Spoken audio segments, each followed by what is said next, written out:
Understanding the phrase, thanks once again, a guide for English learners.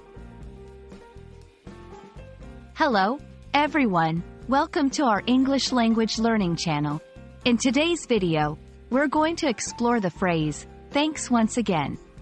It's a common expression in English, but what does it really mean and how can we use it effectively in conversation? Let's dive in and find out. Thanks once again is a phrase used to express gratitude or appreciation for a favor or service that has been repeated or ongoing. The word, once, in this context doesn't mean one time. Rather, it implies, again, or another time. This phrase is often used when someone has helped you more than once, and you want to acknowledge their continued assistance or kindness. This phrase is versatile and can be used in both formal and informal settings. Here are some scenarios where, thanks once again, is appropriate. 1. After receiving repeated help.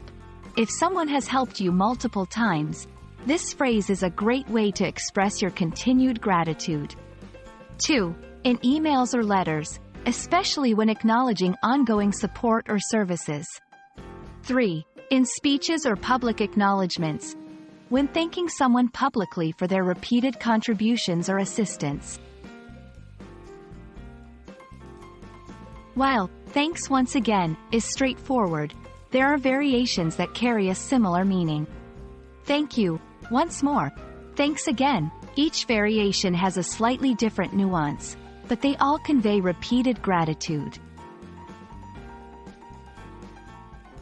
To help you understand better, let's look at some examples.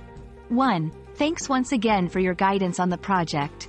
Your insights have been invaluable. 2. I wanted to say thanks once again for picking up my mail while I was away.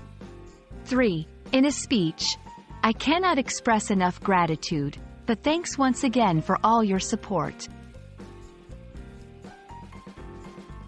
We hope this video has helped you understand the phrase, thanks once again, and how you can use it in your daily English conversations.